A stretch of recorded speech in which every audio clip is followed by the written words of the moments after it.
बात उन दिनों की है जब श्री राम का अश्वमेघ यज्ञ चल रहा था।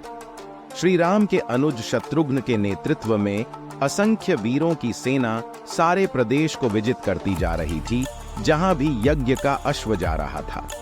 इस क्रम में कई राजाओं के द्वारा यज्ञ का घोड़ा पकड़ा गया, लेकिन अयोध्या की सेना के आगे उन्हें झुकना पड़ा। शत्रुघ्न के अलावा सेना में हनुमान, सुग्रीव और भारत पुत्र पुष्कल सहित कई महारथी उपस्थित थे, जिन्हें जीतना देवताओं के लिए भी संभव नहीं था।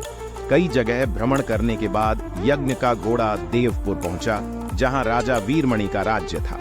राजा वीरमणि अति धर्मनिष्ठ तथा श्री राम एवं महादेव के अनन्य भक्त थे। उनके दो पुत्र रुक्मांगद और शुभंगद वीरों में श्रेष्ठ थे। राजा वीरमणि के भाई वीर सिंह भी एक महारथी थे। राजा वीरमणि ने भगवान रुद्र की तपस्या कर उन्हें प्रसन्न किया था और महादेव ने उन्हें उनकी और उनके पूरे राज्य की रक्षा का वरदान दिया था। महादेव के द्वारा रक्षित होने के कारण कोई भी उनके राज्य पर आक्रमण करने का साहस नहीं करता था।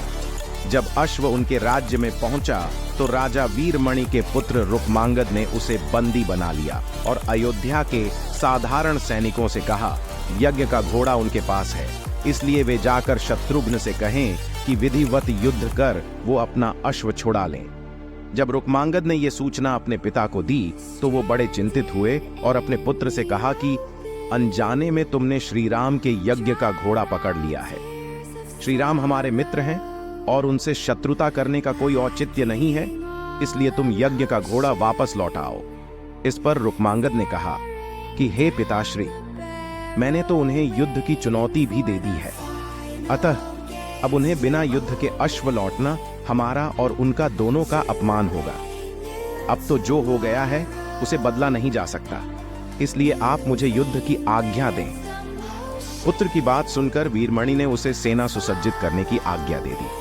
राजा वीरमणि अपने भाई वीर सिंह और अपने दोनों पुत्र रुक्मांगद और शुभांगद के साथ विशाल सेना लेकर युद्ध क्षेत्र में आ गए। इधर जब शत्रुघ्न को सूचना मिली कि उनके यज्ञ का घोड़ा बंदी बना लिया गया है, तो वो बहुत क्रोधित हुए एवं अपनी पूरी सेना के साथ युद्ध के लिए युद्ध क्षेत्र में आ गए। उन्होंने पूछा कि उनकी सेना से कौन अश्व को छुड़ाएगा, तो भारत पुत्र पुष्कल ने कहा कि तातश्री, आप चिंता न करें, आपके आशीर्वाद और श्री राम के प्रताप से मैं आज ही इन सभी योद्धाओं को मारकर अश्व को मुक्त करता हूँ। वे दोनों इस प्रकार बात कर रहे थे कि पवन सुत हनुमान ने कहा कि राजा वीरमणि के राज्य पर आक्रमण करना स्वयं परमपिता ब्रह्मा के लिए भी कठिन है, क्योंकि ये नगरी महाकाल द्वारा रक्षित है। अतः उचित यही होगा कि पहले हमें बातचीत द्वारा राजा वीरमणि को समझाना चाहिए, और अगर हम न समझा पाए तो हमें श्री राम को सूचित करना चाहिए। राजा वीरमणि श्री राम का बहुत आदर करते हैं, इसलिए वे उनकी बात नहीं टाल पाएंगे। हनुमान की बात सुनकर शत्रुघ्न बोले कि हमारे रहते अगर श्री राम को युद्ध भूमि में आना पड़े, ये हमारे लिए अत्यंत लज्जा की बात है। अब जो भी हो, हमें युद्ध तो करना ही पड़ेगा। ये कहकर वे सेना सहित युद्ध भूमि में पहुंच गए। भयानक युद्ध छिड़ गया। भरत पुत्र पुष्कल सीधा जाकर राजा वीरमणि से भिड़ गया। दोनों अतुलनीय वीर थे। वे दोनों तरह तरह के शास्त्रार्थों का प्रयोग करते हुए युद्ध करने लगे। हनुमान राजा वीरमणि के भाई महापराक्रमी वीर सिंह से युद्ध करने लगे। रुक्मांगद और शुभांगद ने शत्रुघ्न पर धावा बोल दिया। पुष्कल और वीरमणि में बड़ा घमासान युद्ध हुआ। अंत में पुष्कल ने वीरमणि पर 8 नाराज बाणों से वार किया।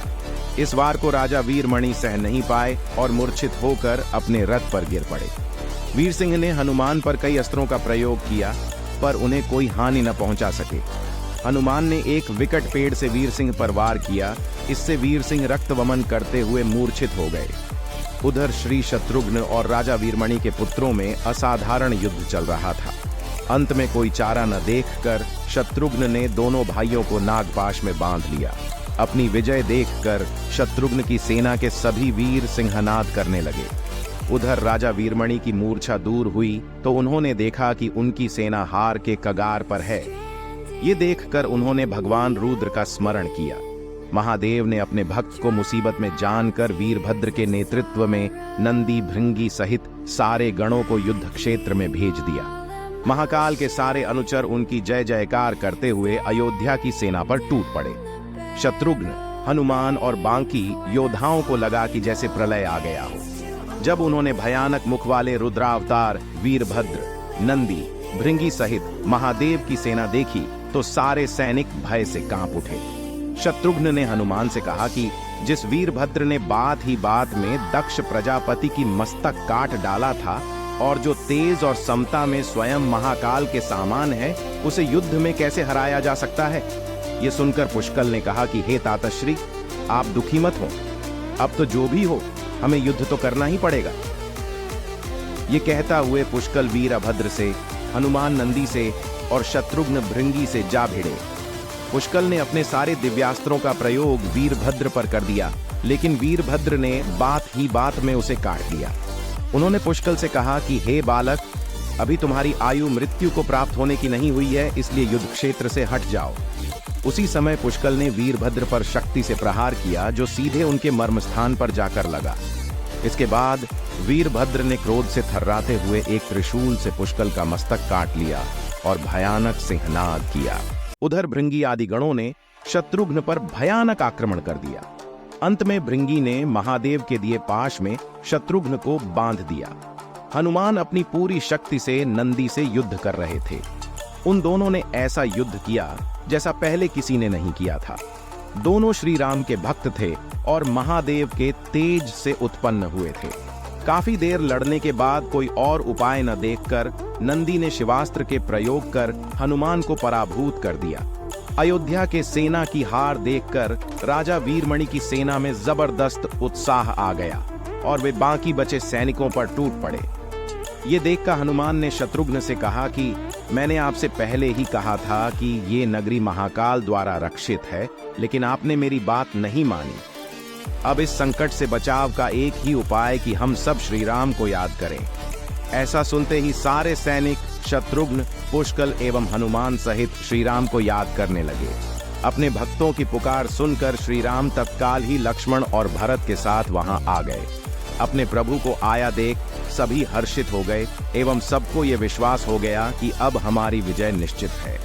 श्री राम के आने पर जैसे पूरी सेना में प्राण का संचार हो गया। श्री राम ने सबसे पहले शत्रुघ्न को मुक्त कराया और उधर लक्ष्मण ने हनुमान को मुक्त करा दिया। जब श्री राम, लक्ष्मण और श्री भरत ने देखा कि पुष्कल मृत्यु को प्राप्त हो चुके हैं तो उन्हें बड़ा दुख हुआ। भरत तो शोक में मूर्छित हो गए। श्री राम ने क्रोध में आकर वीरभद्र से कहा कि तुमने जिस प्रकार पुष्कल का वध किया है, उसी प्रकार अब अपने जीवन का भी अंत समझो।